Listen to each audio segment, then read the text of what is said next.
guys.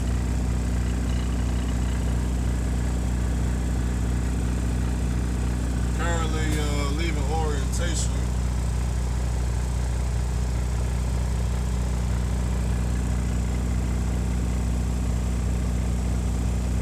I was the only person in orientation.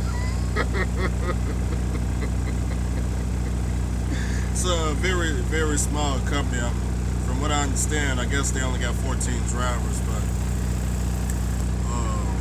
today was first day of orientation. And the pay was so scary. I'm going to tell you the truth. The pay was so scary, they may not find me tomorrow.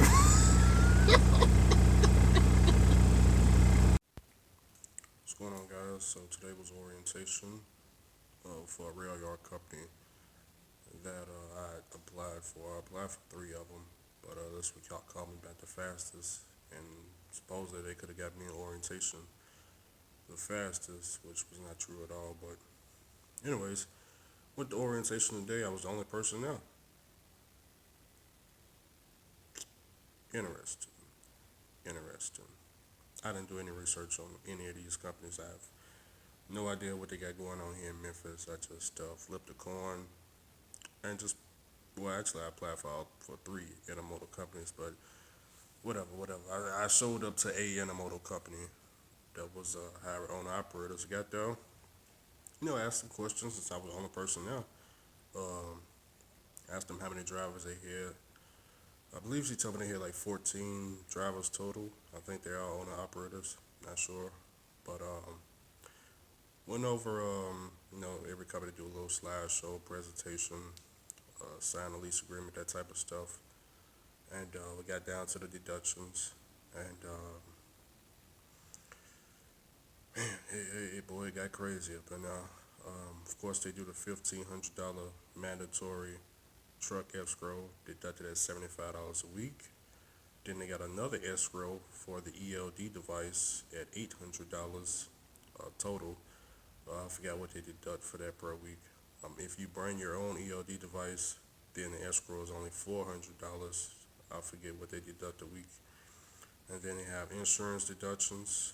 In my case, I told them at the most I would do just bobtail insurance, and I also told them the value of my truck is only $8,000.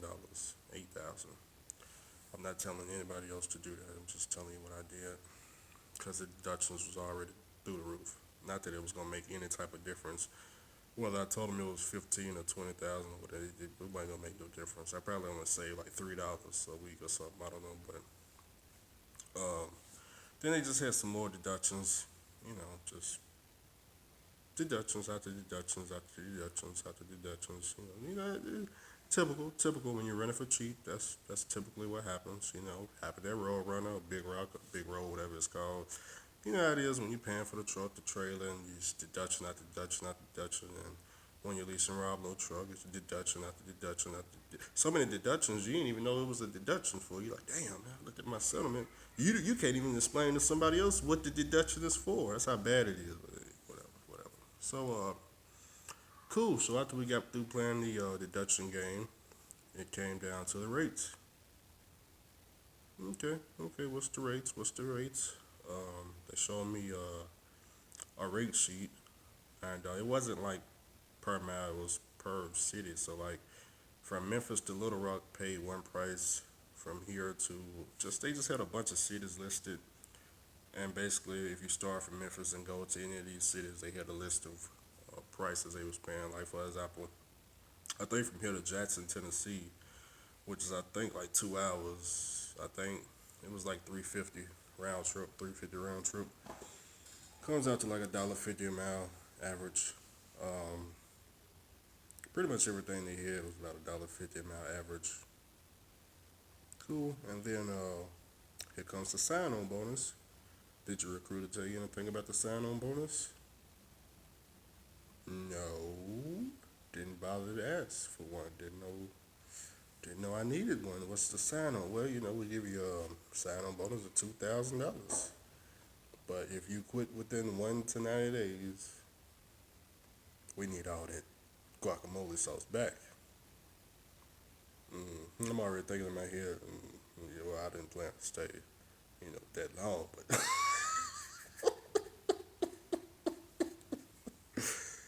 I was just staring until my hazmat came back. Whatever, whatever.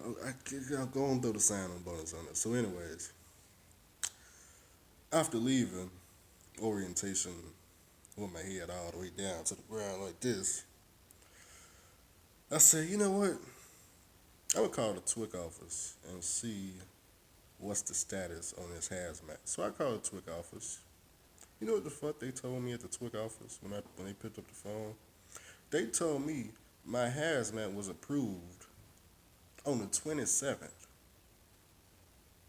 Now I already got my TWIC in the mail. I already got the card, but I'm like, wait a minute. You mean to tell me the fingerprints came back the exact same day I took the damn test, the fingerprint test? I'm like, yeah, it all came back. She said, I don't need no letter. I can just go to the DMV. They can just look my name up in the system. They're going to see I'm already approved, and I can just take the test. I don't need no letter. I was like, well, damn, why? Shit. Got me up in orientation, $1.50 here, round trip. Damn, could have got me wasting my time with these folks like that. I'll be at the DMV. First thing smoking in the morning. I will be there. Let's get this hazmat test on the road. Know I'm gonna pass. We not worried about failing because we never failed any of these DMV tests. Depending on what they charge, like if it's I don't know what they charge to take a test. I may just take this last hour or two, well not hour or two, but this last night that I got left. I may go ahead and study for doubles and triples, depending on what type of questions it's got. I may just take that too. That's the only thing I'm missing, I guess. But mainly focus on hazmat. The only thing I know is about 25 questions. Been doing a practice test, chriscdl.org, you know. And and one more thing. As far as containers go with hazmat, now I heard drivers before in the past, company drivers online, YouTube, say that, the hazmat wasn't worth renewing because, the companies didn't pay shit, And that was the case with the container company. I think they only paid like an extra $60 if you hauled a hazmat container load.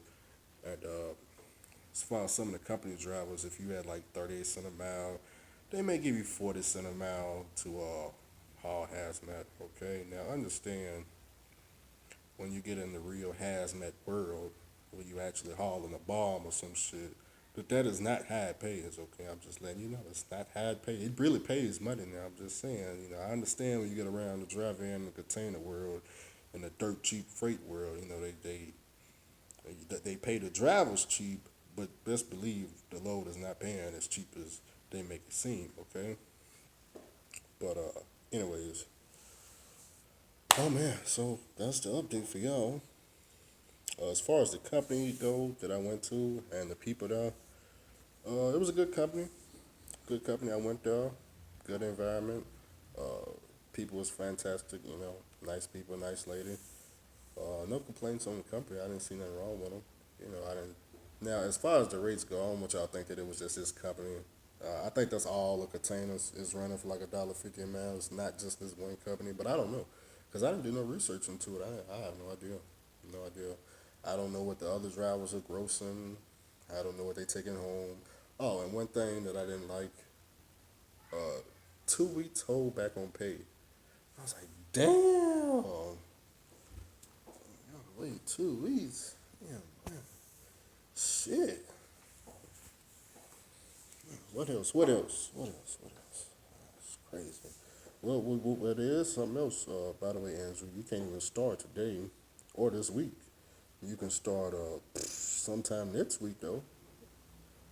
Wait, what? Shit, it's been crazy. Yeah. We got it's a holiday, and then we got to get somebody to train you and show you how to do the rail yards. So we'll give you a call next week. I said okay. All right. I guess I will. Guess I'll be waiting for that. No, not really. I'm not gonna be waiting for a phone call. Anyways, I'll get back to y'all.